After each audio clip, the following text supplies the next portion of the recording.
10,000 horse 10,000 ಗಂಟೆಗಳ ಕಾಲ ಸರಿಯಾದ ರೀತಿಯಲ್ಲಿ ಅಭ್ಯಾಸ ಮಾಡಬೇಕು. ಅಂದರೆ ಕರೆಕ್ಟಾಗಿ ನೀವು ಪ್ರಾಕ್ಟೀಸ್ ಮಾಡಬೇಕು. 10,000 ಹಾರ್ಸ್ ನೀವು ಪ್ರಾಕ್ಟೀಸ್ ಮಾಡಬೇಕು ಅಂತ ಹೇಳ್ತಾರೆ. ಈ ರೀತಿ ಹಲವಾರು ವಿಷಯಗಳನ್ನು ಅವರು ಈ ಪುಸ್ತಕದಲ್ಲಿ ಡಿಸ್ಕಸ್ ಮಾಡಿದ್ದಾರೆ. ಹೇಗೆ ಸಕ್ಸಸ್ಫುಲ್ ಆಗಬೇಕು ಅನ್ನೋದ್ರ ಬಗ್ಗೆ. ನೆಕ್ಸ್ಟ್ ಬುಕ್ ಯಾವುದು ಅಂದರೆ the 7 habits of highly effective people by Stephen R Covey.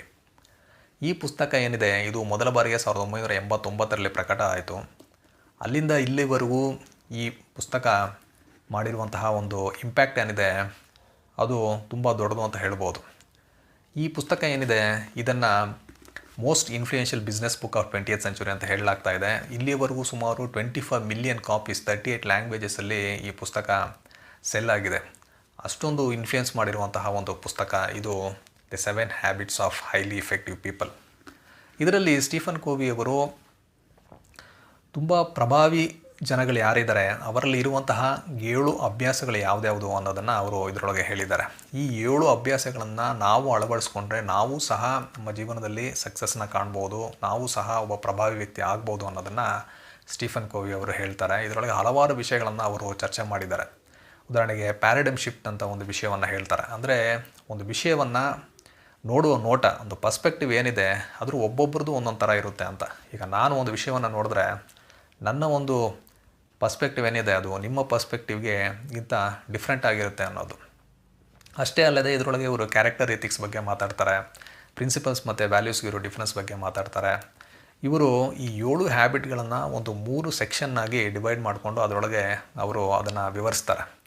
First dependence, ನಂತರ ಇಂಡಿಪೆಂಡೆನ್ಸ್, ನಂತರ ಇಂಟರ್ ಡಿಪೆಂಡೆನ್ಸ್ ಅಂತ ಈ 3 ಭಾಗಗಳಾಗಿ ಮಾಡಿಕೊಂಡು ಅವರು ಈ 7 ಹ್ಯಾಬಿಟ್ಸ್ಗಳು, ಈ 7 ಅಭ್ಯಾಸಗಳೇನಿದೆ ಅದನ್ನು ವಿವರಿಸ್ತಾ ಹೋಗ್ತಾರೆ.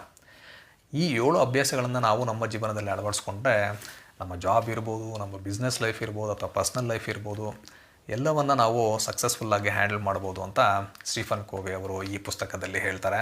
The 7 habits of highly effective people.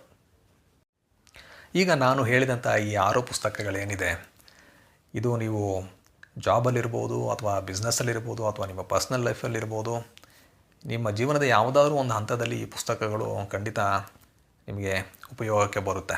ಇದರೊಳಗೆ ನಾವು ಬೇರೆ ಬೇರೆ ಇಂಡಸ್ಟ್ರಿನ ನೋಡಿದ್ವಿ. ಏವಿಯೇಷನ್ ಇಂಡಸ್ಟ್ರಿ ಇರ್ಬೋದು, ಟೆಕ್ನಾಲಜಿ ಇಂಡಸ್ಟ್ರಿ ಇರ್ಬೋದು ಅಥವಾ ರಿಟೇಲ್ ಚೈನ್ಸ್ ಇರ್ಬೋದು, ಹೀಗೆ ಯಾವುದೇ ಬಿಸ್ನೆಸ್ ಇರ್ಬೋದು. ಇದರಲ್ಲಿ ಬರುವಂತಹ ವಿಷಯಗಳೇನಿದೆ ಅದನ್ನೆಲ್ಲ ನೀವು ಅರ್ಥ ಮಾಡಿಕೊಂಡು ಅದನ್ನು ಅಳವಡಿಸ್ಕೊಂಡ್ರೆ ಖಂಡಿತವಾಗಲೂ ನಿಮಗೆ ಹೆಲ್ಪ್ ಆಗುತ್ತೆ ಅಂತ ಹೇಳ್ಬೋದು. ಇನ್ನೂ ಹಲವಾರು ಪುಸ್ತಕಗಳನ್ನು ನಾನು ಓದಿದ್ದೀನಿ. ಅದರ ಬಗ್ಗೆ ಎಲ್ಲ ನಮ್ಮ ಮುಂದಿನ ವಿಡಿಯೋದಲ್ಲಿ ಮಾತಾಡೋಣ. ಅಲ್ಲಿಯವರೆಗೂ ನಮಸ್ಕಾರ.